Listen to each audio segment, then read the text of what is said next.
Class 9th। आज हम इस चैप्टर को पूरा करते हैं। अभी हमने बगावत और बगावत के बाद के जो परिणाम थे वो देख लिया था। नवाबों और राजाओं को फांसी पर लटका दिया गया था। उसके बाद विद्रोह के बाद के साल, यानी विद्रोह हो चुका था, उसके बाद के सालों में क्या अंग्रेजी सरकार ने किया उसके बारे में पढ़ते हैं। विद्रोह विद्रोह के बाद के साल, अंग्रेजों ने 1859 के आखिरी तक देश पर दोबारा नियंत्रण पा लिया था। अर्थात ये जो विद्रोह था इसको दबा दिया गया था। रानी लक्ष्मीबाई की मृत्यु हो चुकी थी। कई नवाबों और राजाओं पर मुकदमे चलाए, उन्हें जेल में डाला गया, कईयों को फांसी पर लटका दिया गया। अब देश पर उनका पूरी तरह नियंत्रण था। लेकिन अब वे पहले वाली नीतियों के सहारे नहीं चल सकते थे, यानी पहले जो रूल बनाए थे उन नीतियों के सहारे नहीं चल सकते थे। इसलिए उन्होंने अंग्रेजों ने कुछ बदलाव किए। वो क्या बदलाव थे? सबसे पहला बदलाव, ब्रिटिश संसद ने 1858 में कानून पास किया और ईस्ट इंडिया कंपनी के सारे अधिकार ब्रिटिश साम्राज्य के हाथ में सौंप दिए गए। तो ये पहला सुधार था। 1858 में कानून पास किया गया और ईस्ट इंडिया कंपनी के जो सारे अधिकार थे वो ब्रिटिश साम्राज्य के हाथ में सौंप दिए, ताकि भारतीय मामलों को ज़्यादा बेहतर ढंग से संभाला जा सके। ब्रिटिश मंत्रिमंडल के एक सदस्य को, ब्रिटिश मंत्रिमंडल का जो सदस्य था एक, उसको भारत मंत्री के रूप में नियुक्त किया गया। एक सदस्य को भारत के मंत्री के रूप में नियुक्त किया गया। उसे भारत के शासन से संबंधित मामलों को संभालने की जिम्मेवारी सौंपी गई। उसे सलाह देने के लिए एक परिषद का भी गठन किया गया, जिसे इंडिया काउंसिल कहा जाता था। भारत के गवर्नर जनरल को वायसराय का ओहदा दिया गया। गवर्नर जनरल को क्या बना दिया गया? वायसराय। इस प्रकार उसे इंग्लैंड के राजा रानी का निजी प्रतिनिधि घोषित कर दिया गया। फलस्वरूप अंग्रेजी सरकार ने भारत के शासन की जिम्मेवारी सीधे अपने हाथों में ले ली। दूसरा जो किया वो कि देखो, देश के सभी शासकों को भरोसा दिया कि भविष्य में कभी भी उनके भूमि पर कब्जा नहीं किया जाएगा। उन्हें अपनी रियासत, अपने वंश, यहाँ तक कि दत्तक पुत्रों को सौंपने की छूट दे दी गई है। यानी जो दत्तक पुत्रों के कारण ये लड़ाई स्टार्ट हुई थी, ये भी एक कारण है। तो अब सरकार ने, या अंग्रेजी सरकार ने बता दिया कि दत्तक पुत्रों को सौंपने की छूट दे दी गई है, लेकिन उन्हें इस बात के लिए प्रेरित किया गया कि वे ब्रिटेन की रानी को अपना अधिपति, अपना मालिक, अपना सर्वेसर्वा स्वीकार करें। इस तरह भारतीय शासकों को ब्रिटिश साम्राज्य के अधीन शासन चलाने की छूट दी गई। यानी भारतीय शासक, भारत के जो शासक थे उनको ब्रिटिश साम्राज्य के अंडर में चलाने की छूट दी गई। सेना में भारतीय सिपाहियों का अनुपात कम करने और यूरोपीय सिपाहियों की संख्या बढ़ाने का फैसला लिया गया। भारतीय जो सिपाही थे उनकी संख्या कम की जाए और यूरोप के सिपाहियों की संख्या बढ़ाई जाए भारतीय सेना में। उस टाइम ब्रिटिश सेना बोली जाती थी। यह भी तय किया गया कि अवध, बिहार, मध्य भारत और दक्षिण भारत से सिपाहियों को भर्ती करने की बजाय अब गोरखा, सिखों और पठानों में से ज़्यादा सिपाही भर्ती किए जाएंगे।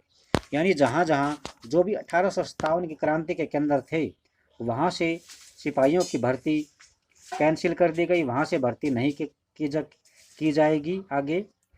ये सरकार ने बनाया था, अंग्रेजी सरकार ने, और इनकी जगह गोरखा, सिख और पठानों में से ज़्यादा सिपाही भर्ती किए जाएंगे। मुसलमानों की ज़मीन और संपत्ति बड़े पैमाने पर जब्त की गई। मुसलमानों की ज़मीन और संपत्ति कब्जे में ले ली गई। उन्हें शक की दृष्टि से देखा गया। उन्हें दुश्मन के साथ, दुश्मन की तरह उनसे व्यवहार किया जाने लगा। अंग्रेज़ों को लगता था कि यह विद्रोह उन्होंने ही खड़ा किया था। तो ये जो मैप है इसमें आपको ध्यान में रखना है, ये जो रेड ट्रायंगल बना हुआ है ये सारे विद्रोह के केंद्र हैं। 1857 के विद्रोह के मुख्य केंद्र जो रेड साइन से दिखा रखे हैं, जैसे दिल्ली है, मेरठ है, बरेली है, लखनऊ, कानपुर, फैज़ाबाद, झांसी, ये सारे मेन सेंटर हैं 1857 क्रांति के। और जो ब्लैक से दिखा रखे हैं ये दूसरे केंद्र हैं, ब्लैक।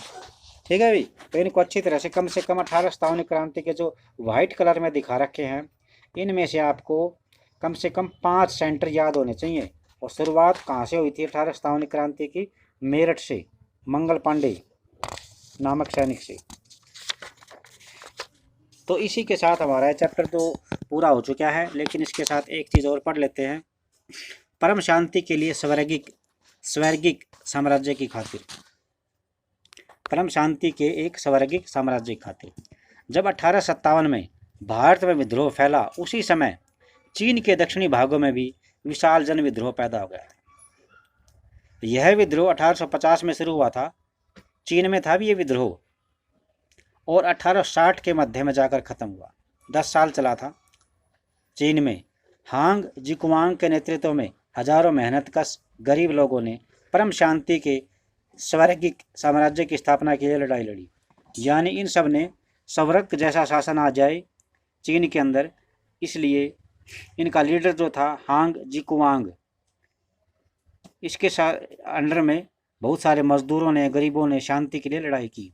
इस विद्रोह को ताइपिंग विद्रोह के नाम से जाना जाता है।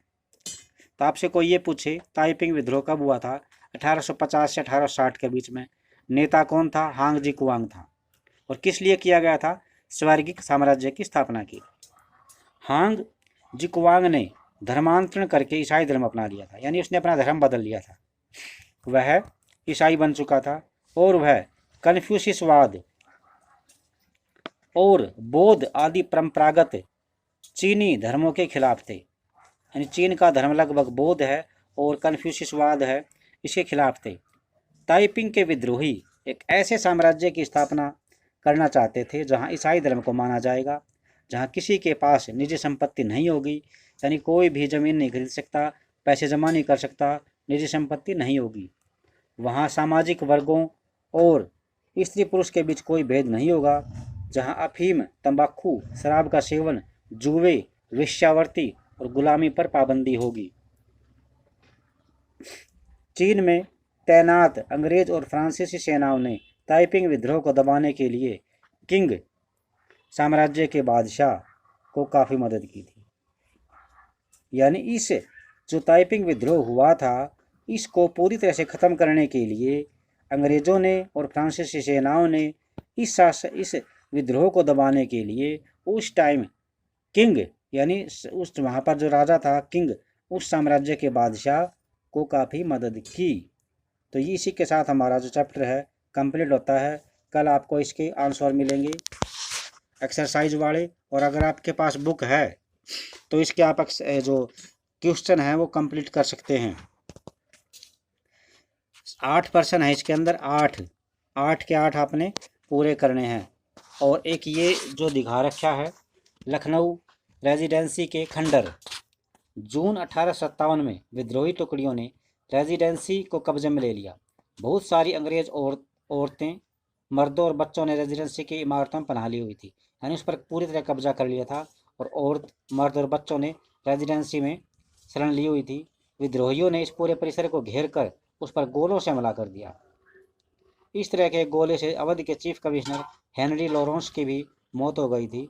हेनरी लॉरेंस जिस कमरे में मरा वह चित्र में दिखाई दे रहा है। गौर से देखें कि इमारतों पर बीते दौर के निशान किस तरह बचे रह जाते हैं। तो ये वो किला है लखनऊ रेजिडेंसी का, शहर खंडर। तो ये सारा का सारा विद्रोहियों ने अपने कब्जे में ले लिया था। तो आज के लिए इतना ही।